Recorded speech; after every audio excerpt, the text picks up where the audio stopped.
This is section 8.6.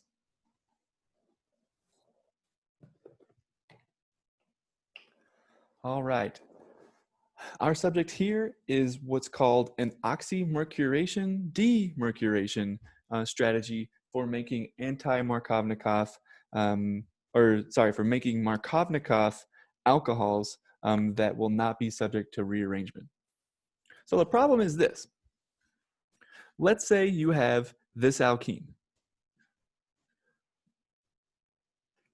You have this alkene, you submit it to acidic conditions, and using the hydronium ion in water, you get the substitution product you wanted, as well as an unwanted product due to rearrangement of the carbocation, because this molecule can undergo a hydride shift to make the unwanted rearrangement product. So some very smart chemists a long time ago figured out that there's a way you can get rid of this issue, and that is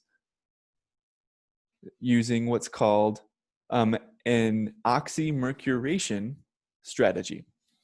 So these chemists used a molecule called mercury 2 acetate, where ACO here, or OAC, is equal to the acetate anion. They used this reagent because this reagent in solution is always flipping back and forth between this and the singly, a single acetate ligand. Anything attached to a metal we call a ligand. So there are two acetate ligands here, and it's always losing one and gaining one in solution.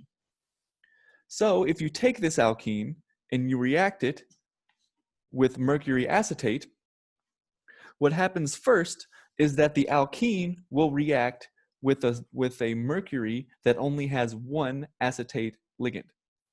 When it does that, the mercury is going to attach to the least substituted carbon, just like we expect for a Markovnikov addition. But what makes this really special is that the mercury has a lone pair of electrons that can donate into the carbocation that gets formed. So instead of immediately rearranging, as we normally saw above here, the mercury stops the rearrangement from occurring because there's a type of bond here that is formed. You could consider this a bond, you can consider it not a bond. The jury is still kind of out in the chemical literature, but what's important is that the mercury has an interaction with the carbocation such that there is no longer a full positive charge on the carbon, there's instead just a partial positive charge. And the mercury does this because it is happy to get rid of some of its partial positive charge or its full positive charge and donate into the carbocation, giving itself just a partial positive charge. So using this strategy called a mercuration strategy, this is called a mercurinium ion because it is charged and it's a very old name.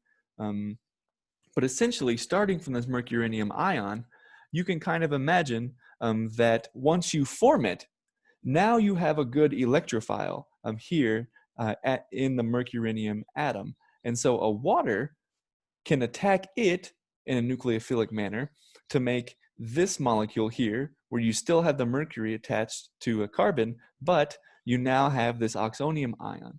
And upon deprotonation of a hydrogen using water, which is also present in the reaction, you can then have an oxymercuration reaction that occurs. And because we only want the oxygen containing functional group to stay, we have to now get rid of the mercury part, which is why we have the demercuration part of the name.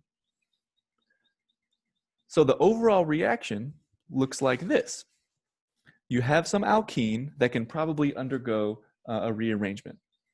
You treat it first with mercury acetate in water, and then afterwards, once you reach the oxymercuration product, you treat that with a strong reducing agent, in this case, this NaBH4, to give you just the alcohol you want in a very good yield. So this is a very good synthesis that some chemists came up with to get around the problem of rearrangements.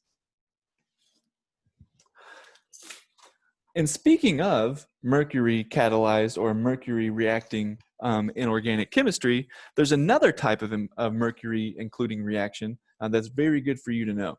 And this is an alkyne hydration. Remember, we covered alkene hydrations in section 8.5, but now in section 8.6, we're going to capitalize on already talking about mercury to talk about alkyne hydration. And this is found on page 416 and 417 of your book. And essentially, we're going to talk about alkynes and how they can be hydrated using transition metals like, in this case, mercury. Because you cannot hydrate an alkyne using strong acid like you can an alkene. Alkynes need a catalyst. And that catalyst in this case, instead of mercury acetate, is a mercury 2+ salt, often mercury sulfate. So what happens in this reaction is that the first step is that you have the pi bond, one of the pi bonds of the triple bond here, attacking mercury to give you the similar mercurinium ion that we were used to seeing before. It's kind of a resonance structure between the mercurinium ion and this vinyl carbocation. But again, for the same reasons we talked about, the mercurinium ion has a lot higher stability. Nevertheless, when it converts over to the vinyl cation, then it can be attacked by water to make an oxonium ion, just like we saw before. And once the oxonium ion is made, another water can come and deprotonate it to make the neutral alcohol. But once you make the neutral alcohol, guess what's still around? That pesky, very acidic water. So the very acidic hydronium ion that we just made then can act as an acid and protonate the alkene. The alkene attacks the proton, leaving you again with neutral water. But now you have a carbocation here at the position that is alpha to the hydroxyl group, and there's still the mercury here. Well, you can have a resonance form because now we've seen this type of resonance a lot in our past, where you have the electrons flowing down from the oxygen to make a double bond. And you have a positively charged oxygen, which is really not happy. So to alleviate that stress from the molecule, the mercury will actually be eliminated from the molecule, giving you what's called an enol molecule here. And enols are very special because they undergo what's called a tautomerization reaction, meaning that this is a tautomer. And a tautomer, or a tautomerization reaction, is one that is a distinct chemical species.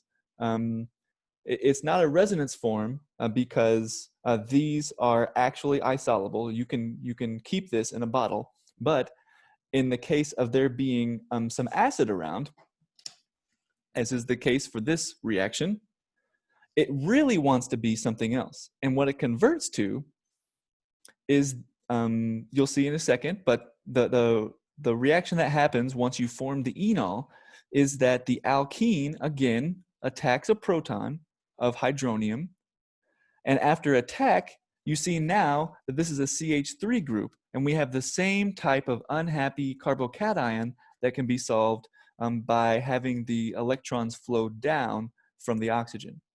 Once you make this double bonded oxonium chemical here, then a water can again come act as a base and deprotonate it, leaving you with a brand new type of chemical that we've never made before in class, a ketone.